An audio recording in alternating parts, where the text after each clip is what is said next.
Good morning and welcome to Hacking Self Storage. It is Thursday morning and we are going to be talking about containerized sites for the next few days and why you shouldn't overlook a small site. That is today's podcast. I did this segment, I suppose, last week on LinkedIn. I had amazing response. Loads of people asking questions, DMing me about containerized storage.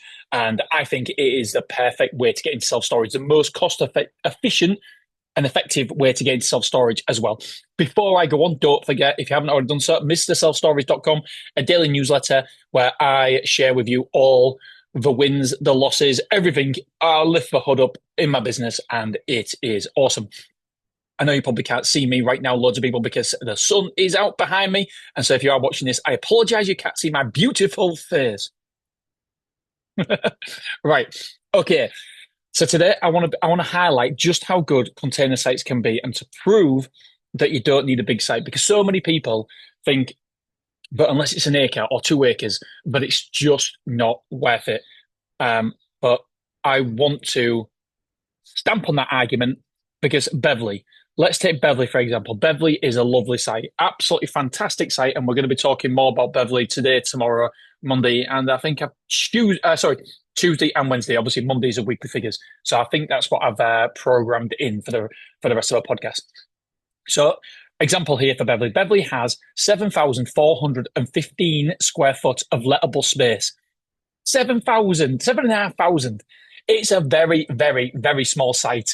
That's it, 7,500. You're thinking 7,500. Come on, Dean, you can't make money from that. Well, I'm here to say you can. Currently, we have 6,685 square foot lettable. So we're currently around about the 90% occupancy. So when you're thinking that we can't earn some good money from it, I'm here to say we definitely can. Here's the figures. Let me just find them here. So we are currently taking, get this, £16,709 ex VAT per month. That's a touch over £200,000 per annum. So in of itself, it's not a massive amount, £200,000 for a business. You're thinking, well, £200,000 for a business, that's all very well and good, but you've got all the running costs. Let me run through them running costs with you, the expenses. The rent is £18,000. The rates are £16,000. The electric, insurance, etc., etc., etc.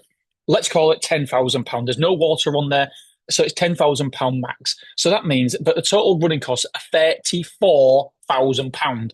And so £34,000 take away £200,000 is £166,000 profit. That's incredible. And I've got the square foot per capita as well here. The price per square foot we're currently getting, including insurance. Let's not get into including insurance or not including insurance. I include insurance. I know 99% of the people out there disagree with me on this, but it's as long as you're comparing apples for apples and not comparing apples to a table, then it doesn't matter. It doesn't really matter. So I'm getting £29.91 per square foot. That is nuts. And it's an outdoor site.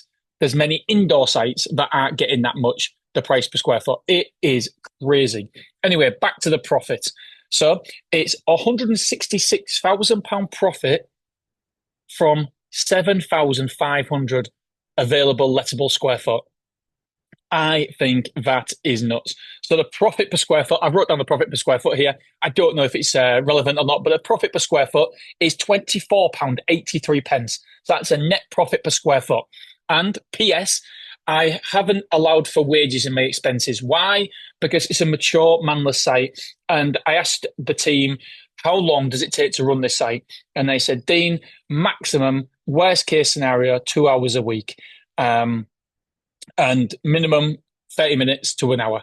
So I haven't allowed anything. And yes, by the way, I don't want to, if you're opening a self-storage site, then you would, I'm not saying you'll only have to work 2 hours a week. We've got the processes and systems down to a fine art with Beverley. Obviously, we've been trading for, I think this is our 13th or 13th year now. Yeah. So we've made every mistake in the book. I have, you know me, if there's a mistake to make, I find it. I don't immediately find the best way to run a self-storage. Oh, no. My default position is finding the worst way and learning upon it, finding the next worst way and learning upon it, finding the next way. And so if there's a mistake to make, I somehow have the unbelievable talent of finding the worst way to run something. But the one thing I do is I learn from mistakes.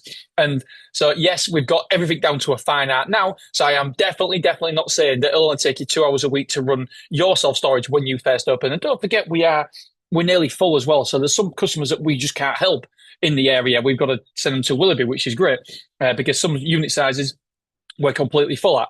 So please don't think that you can only do it on 2 hours a week because I don't want to misinform everybody or running them all up the garden path. But there is people out there who do it. I know one person I'm thinking about who's got an indoor self-storage, and literally every time I see him or speak to him, he's an oldie. He's literally an oldie. He's traveling around. He's got no other staff. And he says 95% of my move-ins come from a storer. I just let Storer do the work, and Storer does everything. And 5% of my customers I have to speak to. I'm like, oh my God. And he's making 5 figures per month. And he's just having a great life. It's awesome. So I put here there. A lot of people look down on outdoor sites. I urge you, I really do. I urge you to think again because I don't think it's as bad now. But about 3 to 4 years ago, in the self storage industry, there was a lot of people shitting on outdoor sites because there was a lot of cowboys around.